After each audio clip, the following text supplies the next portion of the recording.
Donald Trump avait promis d'ériger un pont vers la paix. Ce qu'il a vraiment bâti, c'est un marché d'armes drapé aux couleurs de la diplomatie. Sous couvert d'un projet de transit entre l'Arménie et l'Azerbaïdjan, il voulait contenir l'Iran, séduire les blocs rivaux et vendre l'image d'un faiseur de paix. Mais comme souvent avec ces deals, les photos ont survécu, pas la promesse. Quelques mois après la signature, les avions achetés remplacent les poignées de main. Et au lieu d'un corridor pacifique, c'est une course aux armements qui s'installe. En Iran, le pays que Trump voulait isoler sort paradoxalement renforcé. Les caméras avaient capté des sourires, l'histoire retient une illusion. Ce n'était pas un accord de paix, mais une concession de chaos vendue sous emballage américain. Trump l'a baptisé TRIP, Trump's Route for International Peace and Prosperity. Un nom ronflant, une idée bancale. La Maison-Blanche a mis en scène la signature. Arménie et Azerbaïdjan côte à côte, unis pour ouvrir un corridor traversant le sud arménien. Sur la carte, la route devait relier Bakou à la Turquie.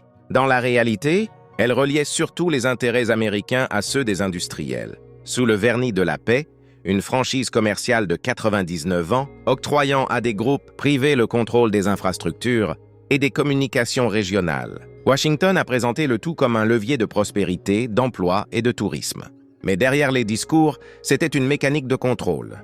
L'objectif réel, affaiblir l'emprise de Moscou sur l'Arménie, tout en refermant la tenaille sur l'Iran sans déclencher de guerre. Une stratégie de présence silencieuse. Un goulet de montagne devenait soudain un pivot entre 4 sphères d'influence. Russie, Turquie, Iran, États-Unis. Qui tenait cette bande de terre tenait la logistique du Caucase. L'Arménie, affaiblie par l'inaction russe et par la guerre en Ukraine, n'avait plus de protecteur. L'Azerbaïdjan, dopé par l'argent du gaz et le soutien turc, abordait les négociations en position de force. Le déséquilibre était flagrant.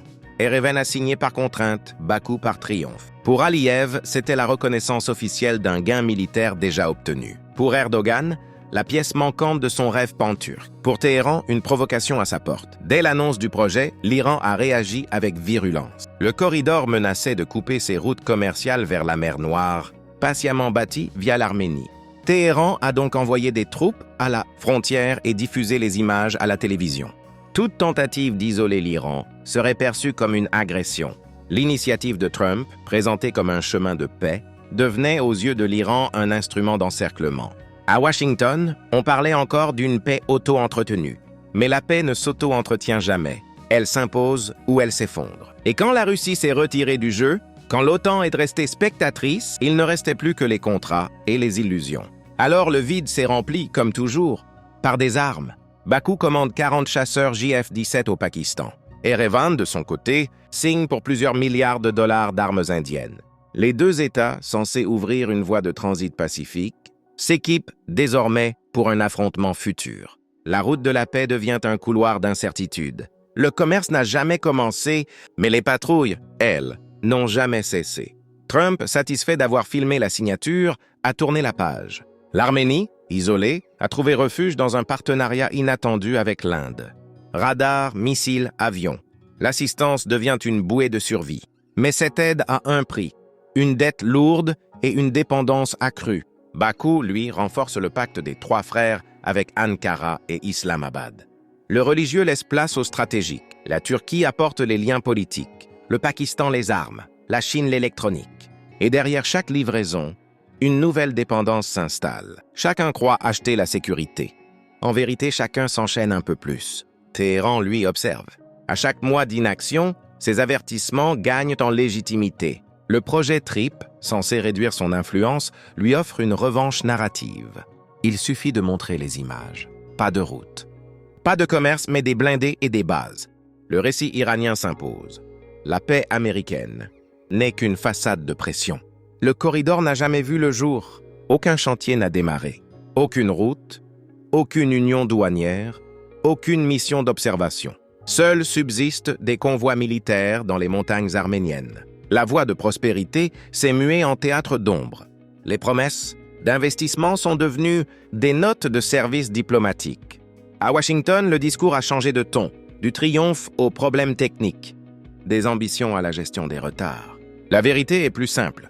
Rien n'a jamais été prévu pour durer. À Erevan, les critiques parlent d'une capitulation signée sous pression. À Bakou, on se félicite d'un feu vert tacite pour avancer. Le corridor n'existe que sur les cartes. comme un fantôme de diplomatie. Le sol, lui, reste verrouillé par les militaires. On a remplacé la sécurité par des contrats, la souveraineté par des concessions. On a rebaptisé cela diplomatie moderne. Trip est devenu le symbole de cette méthode. L'Amérique ne bâtit plus l'ordre, elle le sous-traite. Elle n'impose plus la stabilité, elle la loue. Une fois les caméras parties, il ne reste que des dettes et des avions flambant neufs. Pas de route, pas d'usine, pas de commerce, mais une escalade silencieuse entre deux peuples voisins. Du côté arménien, l'accord avec l'Inde devient la plus grande acquisition militaire de son histoire récente. Du côté azerbaïdjanais, les nouveaux JF-17. Pakistanais s'ajoutent aux drones turcs et aux systèmes israéliens. Ce qui devait être un axe de paix s'est transformé en champ d'expérimentation pour la guerre froide asiatique. Les avions volent, les contrats s'accumulent, mais la souveraineté s'effrite. Pendant ce temps, l'Iran tisse patiemment son propre réseau.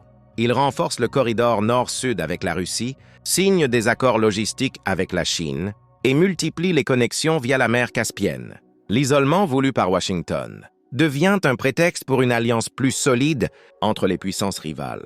À mesure que la propagande s'efface, le constat s'impose. Le projet Trip n'a pas échoué, il n'a jamais vraiment existé. Tout relevait du spectacle, d'une vitrine pour une diplomatie qui s'évalue en images. La concession de 99 ans, les discours d'investissement, les promesses d'ouverture. Tout cela n'était qu'une façade. Quand le décor s'est écroulé, rien n'a tenu. Aujourd'hui, le corridor de Trump est un fantôme géopolitique, un souvenir de conférences de presse, d'accords sans lendemain. La Russie, malgré tout, demeure ancrée dans les réseaux logistiques arméniens. Avec l'Iran, elle trace d'autres voies, d'autres routes, d'autres réalités. La concession américaine, elle, s'est retournée contre ses auteurs. Les seuls gagnants portent des uniformes ou des badges d'industriels. Trip n'a pas uni, il a divisé. Il n'a pas rapproché, il a servi d'écran de fumée. L'Amérique n'a pas bâti un pont vers la paix. Elle a ouvert une autoroute vers la désillusion.